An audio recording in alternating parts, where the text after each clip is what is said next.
Bonjour à toutes et à tous et bienvenue pour notre émission quotidienne sur l'innovation. Aujourd'hui, on va parler de panification. Une panification, c'est un système qui permet d'évaluer les qualités technologiques des semences de blé. En gros, il s'agit de trouver la meilleure semence pour faire le meilleur pain. C'est tout un programme assez compliqué, mais on va vous expliquer tout ça avec mon invité du jour que je rejoins tout de suite, qui va nous donner plus d'informations sur toute cette... Si j'arrive, c'est technologique, hein, moi j'arrive pas déjà à ouvrir mon truc, donc on parle panification. Alors vous êtes Christine Barre, vous êtes chef du service qualité et valorisation chez Arvalis, Institut technique agricole, filière céréales à paille, maïs, sorgho, pommes de terre, fourragères et lin, fibres. Alors déjà une première question vraiment très générale, qu'est-ce que c'est la panification? Qu'est-ce que c'est que ce travail? Comment vous vous y prenez et à quoi ça sert exactement? Bonjour à toutes et à tous, merci de m'accueillir sur ce plateau.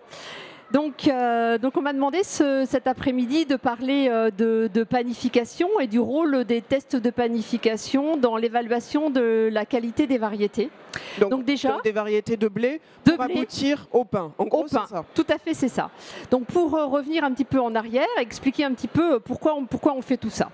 Donc déjà, des variétés, il en existe à peu près 350 au catalogue français. Et chaque année, donc 40 nouvelles variétés sont proposées à l'inscription au catalogue français. Donc que vous dites français, ça veut dire que les autres en ont plus, moins autour de nous, dans le monde? Alors, il y a plusieurs catalogues. On est réputé pour notre baguette, donc forcément... Chaque pays a des catalogues, chaque pays a un catalogue de variétés et il existe aussi un autre catalogue qui est le catalogue européen. Mais oui, vous avez raison, le catalogue français est celui qui est le plus riche en variétés de blé tendre. Cocorico. Voilà. Donc chaque année, donc une quarantaine de variétés sont proposées à l'inscription au catalogue.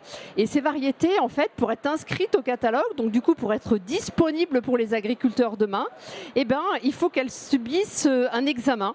Et dans cet examen, il y a 2 épreuves. D'accord. Voilà. Donc il y a une première épreuve qu'on appelle une épreuve de DHS, c'est-à-dire distinction, homogénéité, stabilité. Ça veut dire qu'il faut montrer que ces variétés, elles sont différentes des variétés qui sont déjà inscrites, elles sont homogènes et elles sont stables. Mais ce dont on va parler aujourd'hui, ce n'est pas de la DHS, mais de la VATE. Alors, qu'est-ce que c'est que la VATE? Valeur agronomique, technologique et environnementale. Ça, je sais déjà ça. Tout à fait. Donc, la VATE, donc ça permet d'évaluer donc la valeur agronomique, comme son nom l'indique, mais aussi la valeur technologique des variétés.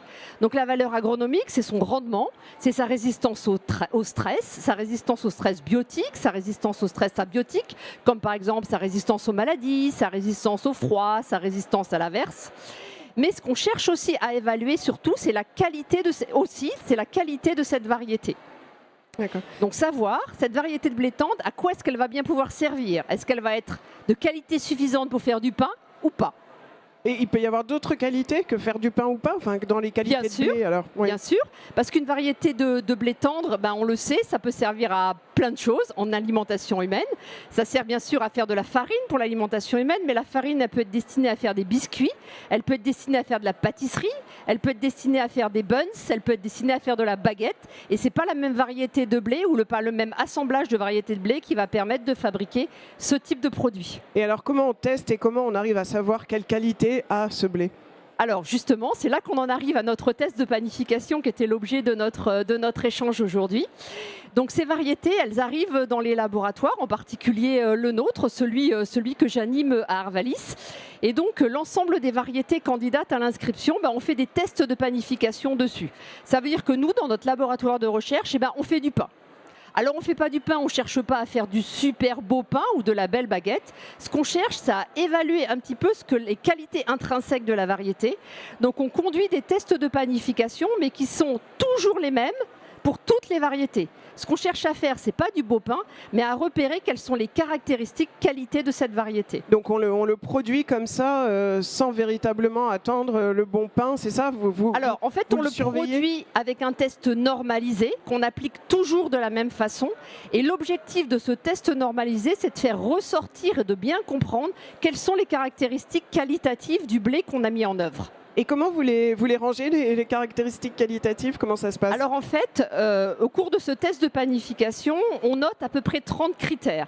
C'est-à-dire on note tout ce qui se passe pendant le process de fabrication. On note comment ça se passe au moment, combien d'eau il faut rajouter à la farine pour fabriquer la pâte.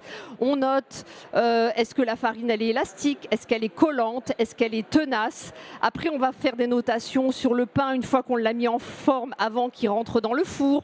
On va noter son comportement à l'entrée dans le four, et puis après on va noter le pain qui sort du four, sa couleur, sa grigne, la mie, la texture, on va noter tout ça, et à la fin on va avoir une note sur 300 points qui va nous permettre de dire au-dessus de 250, 260 c'est un super pain, et en dessous cette variété-là elle ne sera pas trop adaptée à la panification. Donc après ça veut dire que selon les qualités on les emmène jusqu'au meunier ou pas, c'est ça, jusqu'à la vente pour le pain? Exactement, donc du coup ça permet de classer la variété dans différentes catégories.